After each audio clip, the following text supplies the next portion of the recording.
clip on NEM generators. This is probably one of the most likely used tabs, or will be one of the most likely used tabs. This is where you can access individual generator data, or aggregated by fuel source and station, and call up a bunch of views. So let me illustrate. I'm going to start off with, let's say South Australia for a change, and let's have a look at their fuel sources. Let's take brown coal. That's mostly closed, but that'll show up.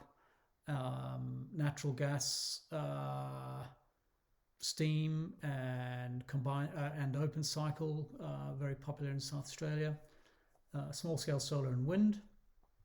We need to, having chosen our fuel type, then select individual stations.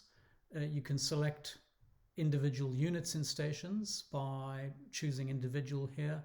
If you want to just select them all, select that tab. If you click the aggregate by primary source, it will show you the generation aggregated by fuel source. So let's start with that, and I'll load the data. And I've chosen a quarterly display just to get a sense of what the story is looking like in each quarter. Let me perhaps do an annual one just to get a bit of a clearer picture. We have three displays here. The generator dispatch, which is the average megawatt dispatch over the selected time period, in this case annual. The maximum generation is the non-simultaneous maximum generation by fuel source. So you'll see the maximum generation far exceeds the average generation because you're selecting the maximum by fuel source. And then the availability, in this case, measured annually by fuel source. This is much more relevant when you look at shorter time spans. Let's narrow this down to select, say, 3 years, and let's go to start off with a quarterly view, and let's start to drill down.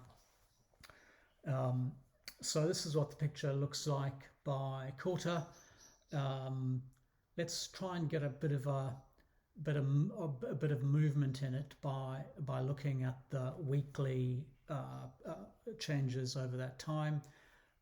You can start to see the seasonality in solar through that, and you can see in this case I think it's natural gas. If you highlight this, you can isolate individual fuel sources and it'll just pitch up in the display. Brown coal, of course, was dead by then. Small scale solar, and then you can see the natural gas, open cycle gas turbine picking up and down right at the bottom of the chart. If we selected an even narrower period and selected a weekly view, we can get more specificity and you can get more detail.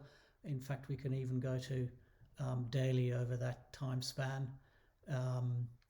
And you can drill all the way down to hourly or to half hourly, and then all the way down to 5 minute. By using this functionality at the bottom, you can select shorter and shorter windows, and you can then actually narrow down the period that you want to study.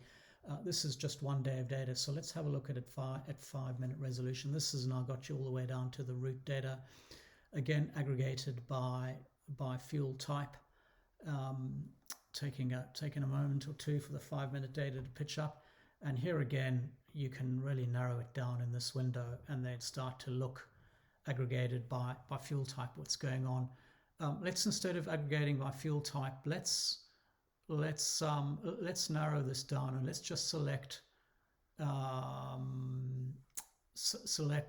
a few isolated farms. Let's say Hallett 1 and 2, Hornsdale 1 and 2, and load data. And we can now get the production just for those individual generating units, and you can see exactly what they're doing. And then once again you can narrow down. As always, clicking on this gives you a view of the chart. Clicking on that allows you to do a screenshot capture of this chart, which you can then use for displays. Clicking on this will allow you to download the CSV data that's actually displayed in this chart. You can get 5 minute or 30 minute for relatively short periods of time, weeks, I think. I think the 30 minute you can do for 120 days and the 5 minute for 60 days. If you want a longer time span of any individual data series or group of data series, get in touch. That's it for NEM Generators.